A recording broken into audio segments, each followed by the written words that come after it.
Hey, good evening, everyone. Welcome back to another episode of Scents of South Jersey with me, Kellen, for another fragrance review. Tonight, I'm going to do a fragrance review on a fragrance from a house that I have a little bit of experience with. I've reviewed one other fragrance. I own one other scent from this house.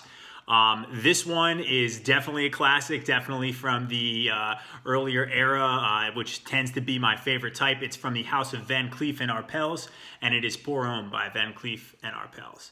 So in typical fashion, we'll go through the review, looking at the box and bottle presentation, then we'll take a look at the note breakdown. I'll let you know about its performance on my skin, and then I'll give it my overall thoughts and my overall rating.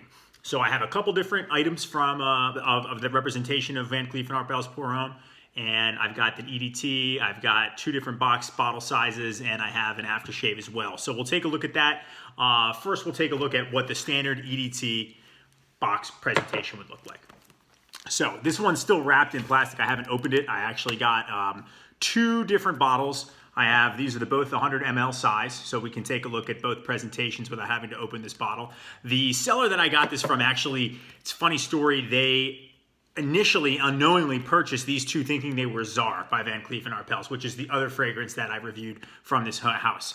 And when they got it, they opened it up and only, I think, sprayed one spray of this one, and then realized they got the wrong fragrance too. So I actually got a really good deal because this is unfortunately discontinued, this fragrance, and it's pretty expensive now, unfortunately.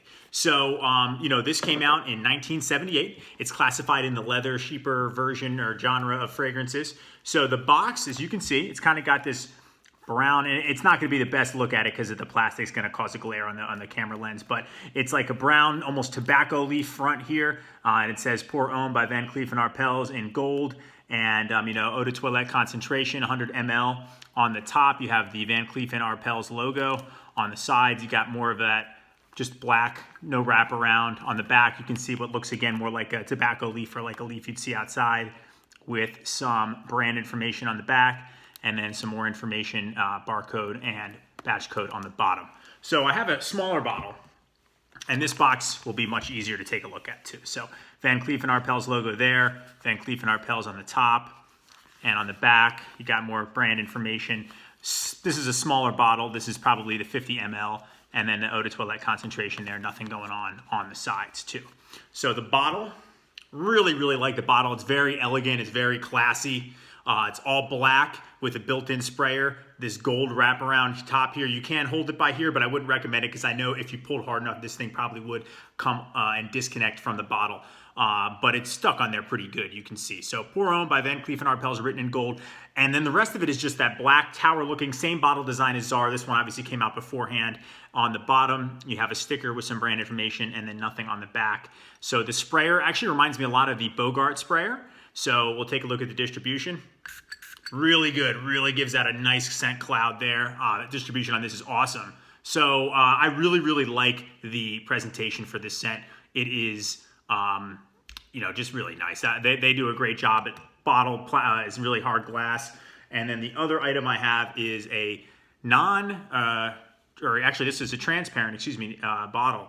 And this is for an aftershave. So this is a splash. So the cap here will pop off. You can hear it. It'll pop there, and you can use it. I haven't gotten around to shaving and then utilizing this as the scent for the aftershave to mix with the cologne yet. But I've worn the fragrance a lot so far, and this is why I wanted to decide to do a review. So we'll take a look at the note breakdown. Pretty complex. I only get a few of them, but the notes are: the top, you have basil, bergamot, green notes, juniper berries. This note I'm not familiar with, marjoram. I'm not sure if I'm saying that one right. And then we have thyme and lavender. So in the opening, I think basil and lavender are pretty prominent. In the heart of the fragrance, you got woody notes, gaiac, patchouli, vetiver, floral spices. And in the base, you have amber, castoreum, smoky incense, dark leather, oak moss, and musk. So the most prominent notes in this fragrance are absolutely in the top, like I mentioned, I think the basil and lavender. In the heart, the floral spices are very strong. It's a very, very rose-heavy scent.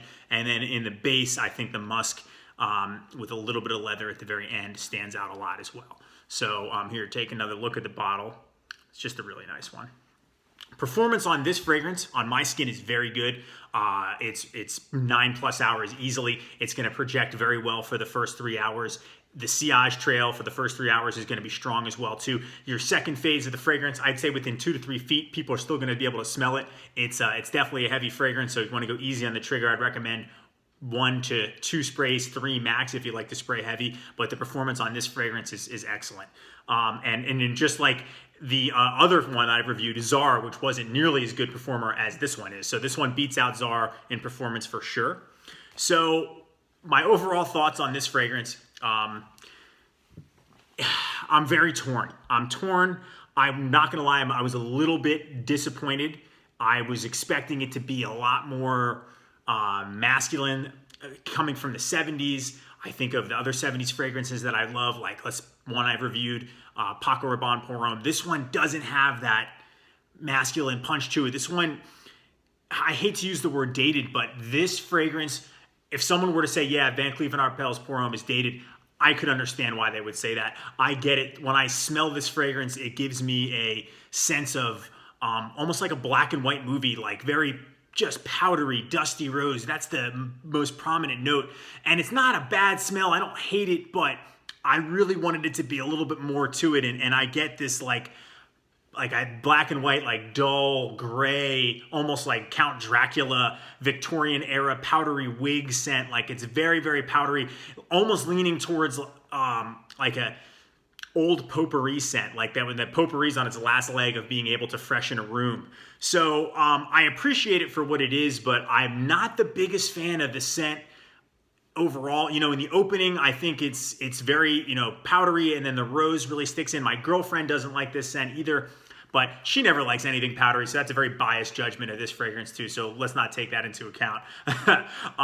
But it's masculine, but to me, it's not like I could pull this one off. I don't think I would wear it often. I think the setting is very formal. You could definitely dress this up. I would wear it to a formal event, or I would wear it to maybe a very nice dinner, black tie event. Definitely dress this one up. Absolutely not casual. Absolutely would never wear this in the warm weather. This is cold weather only.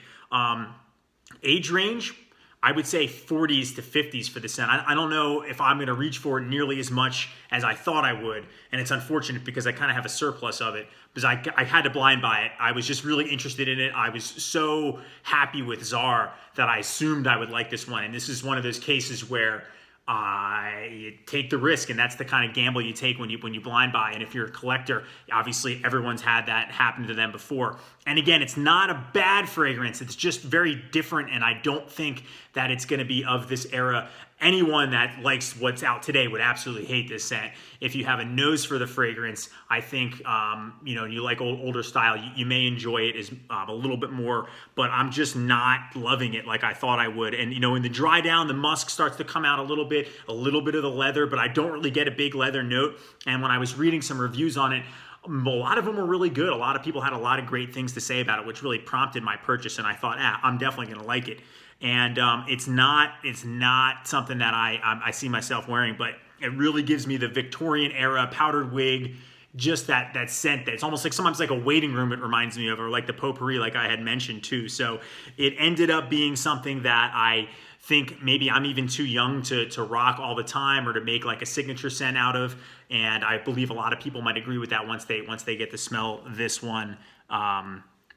Up close and having worn it a few times too. It'll stick to your clothes a lot, and I kind of get this, like, it just almost reminds me of an older, like something a much older person would wear, even maybe old man or woman almost, so that's a little unfortunate, though.